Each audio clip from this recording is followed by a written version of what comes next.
देखो अभी जो डेटाज होते हैं आपके फील्ड के अंदर, चाहे पीएससी पे हो, सीएससी पे हो, जो डाटाज होते हैं सारे सब पीसीटीएस में एंट्री किए जाते हैं। पीसीटीएस में डाटा, तो इसके लिए हमने क्या कर रखा है, आउटकम मॉनिटरिंग का भी हम काम करते हैं। इसके लिए हमने क्या किया, हमारे डूंगरपुर जो ऑफिस है यहाँ पे एक कॉल सेंटर का स्टाफ के पास में, और डाटा जो लेबर रूम से डाटा लेकर के जाते हैं, तो उन डाटा को हमारे रेड कैप के अंदर एंट्री किया जाता है।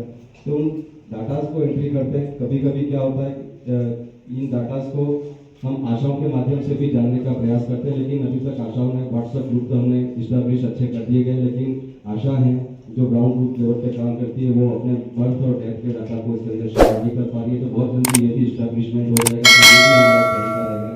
फिर इन डाटा को कोई बच्चा जीवित है या बच्चा वो मृत है उसके बारे में जानकारी ली जाती है, और इस प्रकार के डाटा का कलेक्शन किया जाता है। जो बच्चे मृत पाए जाते हैं उनके घर पे जाकर के चाइल्ड डेथ रिव्यू की जाती है। इसलिए हमारा जो भी डाटा वो बहुत ऑथेंटिक है, इसमें किसी प्रकार की संशय की।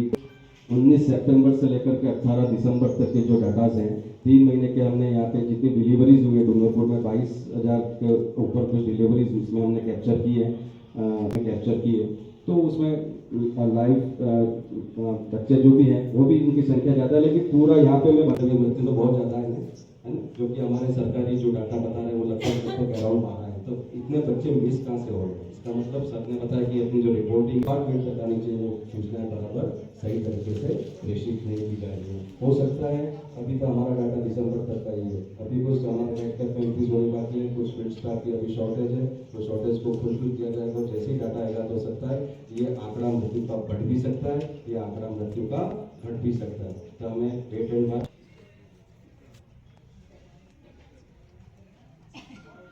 आपको दे रहा है क्या, यहाँ से कुछ वर्ड दिखाई दे रहा है क्या? चलो, तो हमने डीएम साहब हैं, आशा हैं, सीएचओज हैं, एएनएम्स हैं, क्योंकि हमने इंटरव्यूज लिए। रियल स्थिति के अंदर होना चाहिए। ये तो एक काम करने के लिए हमें आइडियल कंडीशंस चाहिए। आइडियल कंडीशंस हो तो काम अच्छा होता है। तो हमें 4-5 हमारे इन केयर की जाती है 9 महीने के दौरान। वो एंटीनेटल केयर होती है, तो उसकी जो क्वालिटी है, क्वालिटी पुअर है यहाँ की, और इसके साथ साथ में उसका कवरेज, जितनी एंटीनेटल जो महिला हैं उन महिलाओं तक हमारी अप्रोच नहीं है, उस एरिया तक हम पहुँच नहीं पा रहे हैं।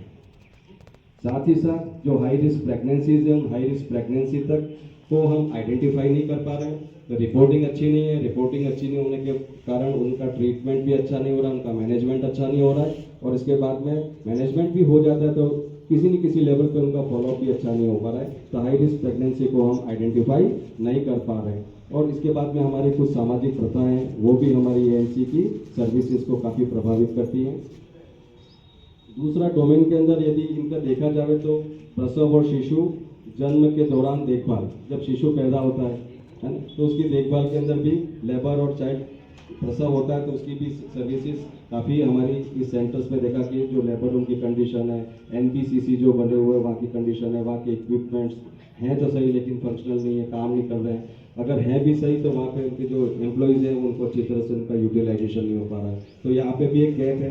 तो आपको मैं ये डार्क वाली साइड ही बता रहा हूँ। डार्क वाली साइड इसलिए जाननी जरूरी है कि हमें इससे आगे निकल करके इसमें कुछ इम्प्रूवमेंट करें, ताकि हमारी नियोनेटल मोर्टिलिटी रेट है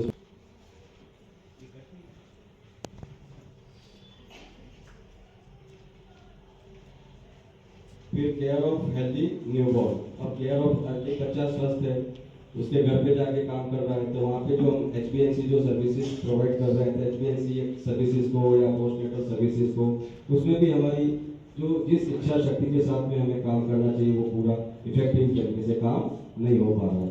तो क्योंकि हमने आंखों से देखा, ऑब्जर्वेशन के जरिए देखा गया था, काफ़ी कुछ जिन कामों को हमें करने की आवश्यकता है जिससे बच्चे की मृत्यु बचाया जा सकता है, उनमें भी काफ़ी खामियां पाई गई हैं। और छोटे और नवजात जो शिशु हैं उनकी केयर भी जितनी प्रभावी रूप से नहीं। आप कम से कम थर्मामीटर ले जाएंगे तो टेम्परेचर तो लेंगे, टेम्परेचर लेंगे, टेम्परेचर का इंपॉर्टेंस है कि नहीं। जैसे सिंपल सी बात है, आप बच्चे के पास में गए, बच्चा ठंडा भी हो रहा है, बच्चा ठंडा हो रहा है इसका मतलब उसको कोई इन्फेक्शन नहीं है। बच्चे का टेम्परेचर 37.5 डिग्री सेंटीग्रेड से ऊपर, इसका मतलब क्या हुआ, बच्चे को बुखार है। तो बच्चे को आप उसको छोटी छोटी बातें तो देखो, उसका वजन आपने वजन किया 2.5 किलो से कम है तो उस बच्चे को माँ वहीं पे, अगर बच्चा स्वस्थ है, दूध पी रहा है, कोई बात नहीं, तो माँ को कह सकता है कि इसको कंगारू मदर केयर किस प्रकार से करना है, बच्चे को किस प्रकार से लपेटना है, बच्चे को गीला नहीं करना है।